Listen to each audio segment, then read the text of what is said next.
Welcome to another episode of The Dissection. Today we are recording from the Union buildings, from the inauguration itself. We got the credentials, we got the necklace, the left coat is here, live and direct, not live. By the time you see it, it's going to be obviously a pre-recorded for you. But we're here on the ground. So let's first discuss what the president has to deliver in this particular inauguration speech. Number one, he has to show humility. What kind of humility? The president has to show that he understands that the voters of South Africa did not embrace the ANC fully. The ANC comes to this particular administration with the weakest mandate that it has ever had, right? 40% is a very low mandate. 17% drop from their previous performance in the last election. So he's going to have to show humility and understanding that the voters of South Africa have been very frustrated with the performance of the ANC, with crime, with unemployment, with poverty, with cost of living. The list is long, and it's something that is quite tangible in the way that the voters express their frustration. They're not happy with the economy. So he's going to have to show that. But beyond that, he's going to have to show that they're going to be able to make this DA-ANC coalition work. Let's be honest, this is not a government of national unity. It is a coalition between a few parties, right? And those parties are predominantly DA-ANC. So he has to show that it's going to work. And I'm going to discuss later why it's going to be very important for him to show that they can make this work and make this last. If he cannot show that it's going to work, then the markets, which are positive at this moment, we've seen that the rand today is very strong. It was at 1805 yesterday. I think it's going to get into that 17 territory at some point in the day. We've seen that the JSE is very receptive to the coalition as the deal stands right now. But there are concerns about cohesion, stability, egos, diplomacy within the coalition. So he's going to have to show that that can work.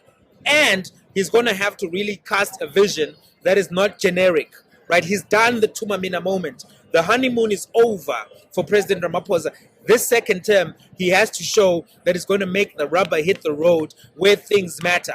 And of course, people are going to be worried about the composition of cabinet, how things are going to look, because the cabinet are the arms of the executive. That's how he gets things done, through that particular team. That executive team, if it's not in the right shape or form, is not going to be able to deliver what he would like for it to deliver. So these are the things that he has to show in his speech, right? Not just generic stuff. He has to show that vision.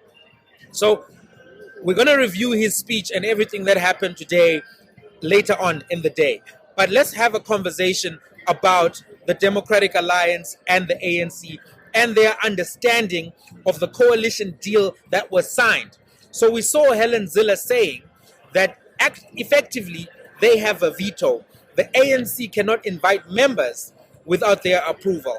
And also the ANC cannot make policy without their approval. Then we saw Fikile Mbalula actually saying, no, actually, we cannot have a provision where the executive is undermined or undercut. It's unconstitutional. And then Clement Manjatela told him that, hey, you are not the executive by yourself. The executive is now the GNU. So it's not about the ANC being able to effect its mandate. It's about the whole executive requiring the DA participation and approval. So let me tell you what my understanding of this GNU situation is and who's right. Is Helen Zille right, or is Fikile Mbalula right? It is my view, considered view, that Helen Zille is correct. I stand to be corrected, but here's what section 19.3 says. You need to have sufficient consensus in order for there to be a go-ahead at the point of disagreement. You need sufficient consensus. 19.3 says that sufficient consensus exists when you have agreement with parties in the GNU representing 60% of seats in the National Assembly. Not 60% of the GNU. Parties in the GNU have to agree, and those parties must represent 60% of the seats in the GNU, in the National Assembly. Which parties represent 60% of the seats in the National Assembly? Is the ANC and the DA. which is to say, right, let's assume that you've got 28 ministers, right, and the DA gets 2 cabinet positions. Obviously, they're not a majority or even 60% of the cabinet, but the fact that they're not 60% of the cabinet doesn't mean that they can't disagree. They can disagree, and if they disagree, they effectively have a veto. So then comes the question, did Fikile Mbalula know this when he signed, or did he misunderstand it? Because if he knew it and he signed, then he signed a bad deal. But if he didn't know it, then did he read the document? But if he did read the document and did not understand it, then also there's questions there, right? But it's very possible that there was not an appreciation that this will be a point of dispute going forward. So we'll have to see. I anticipate that this may end up going to a court for determination. And if it goes to a court for determination, that's also a concern. Because do you want to have a coalition deal already going to courts for interpretation of disputes at this early stage? I don't think you do, and I don't think they want that. There's another concern which needs to be raised or asked or broached. That concern is the following. At this point, why are they not speaking with one voice as a coalition? Why is the coalition having Helen Zille saying one thing and having Fikile Mbalula saying another thing? Surely the coalition in and of itself should have a spokesperson, because this is creating confusion. This is creating these kind of differing views. It's creating what is known as brinkmanship, where one side is trying to say, we beat you, and the other side says, no, we beat you. You don't understand. You don't understand. You don't understand. So that's not something that looks good. And who does it need to look good to? It needs to look good to investors. It needs to look good to markets, because they need to know that there's going to be stability, that there's going to be policy certainty. At the point at which you have different people arguing about the interpretation of particular provisions on national television, that doesn't say to the markets, it doesn't say to the public, because the public also matters. You know, the public, sometimes we don't have money like markets. We don't have Oppenheimer money. But we also want to know that there will be policy stability. We also want to know that certain things will be done in a certain way. We also want to know how will this affect our day-to-day lives. And as things stand right now, there's ambiguity, there's confusion, there's bickering, there's fighting, there isn't clarity, the clarity that we need. And that's something that we have to all think about. Did Fikile Mbalula know, or did he not know? And if he didn't know, or if he knew, what are the implications? Does Helen Zille have it right, or does she not have it right? I think that the DA is correct in their interpretation that they effectively have a veto. They have a veto, meaning that the ANC right now is going into an administration where there's going to be gridlock, where there's going to be just in general a freezing of any of their policy agenda. It's also part of the reason why I think President Ramaphosa passed all of the laws that he did.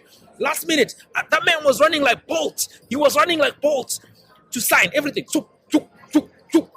Everything was signed so fast. Why was everything signed so fast? It is my belief that they understood that they are not going to be able to pass a lot in a coalition. And if that understanding exists in the presidency, it means that they know that this deal does give the Democratic Alliance a veto. And basically, after he appoints those cabinet positions, he will have limited power to execute his vision. The last thing I want to talk about is that we saw some appointments of, the provincial teams in the various provinces. The premiers announced their teams. In KwaZulu-Natal, the DA actually got a very good deal. The DA got public works, and it also got treasury, provincial treasury. That's a big deal. Do you know how big the budget is in KwaZulu-Natal? 151 billion, I think, for next year. 151 billion. Last year was 146. Looking at their budget report, right? They get 121 from national, and then there's another allocation that they get, which is about 45. 25. 121 from national, and then 25, and then that takes you to 146. That's a big budget. So the Democratic Alliance is going to be running the budget of KwaZulu-Natal. They got 13% of the votes, and they're running a budget of 151 billion. That's a win. That's a win. If you come out of a coalition managing the money, there are certain positions in a coalition or in a government that are big. One of them is treasury. Minister of Finance, for instance, if we're talking national, That's a big portfolio. So for the DA to get finance and to also get, I should probably call it finance and also to get what you call public works, those are big wins. It just shows that a lot of compromises were made by the ANC to be able to hold on to some leadership positions in that particular administration, because that's giving up a lot. That's giving up a lot. What do you think, though? Do you think that it also sends the message that the donors and other people in the coalition deal were like, ANC, you can't handle the money in KwaZulu-Natal. You can't be trusted with the money. That's how corrupt you are. Because, I mean, what else could it mean, right? What else could it mean? It obviously means that, right? Will this actually then mean that the finances of KwaZulu-Natal are going to be better managed? We'll have to see. In Pretoria, Antoine, the DA has been running this particular metro for a long time, but they are still unable to get clean audits.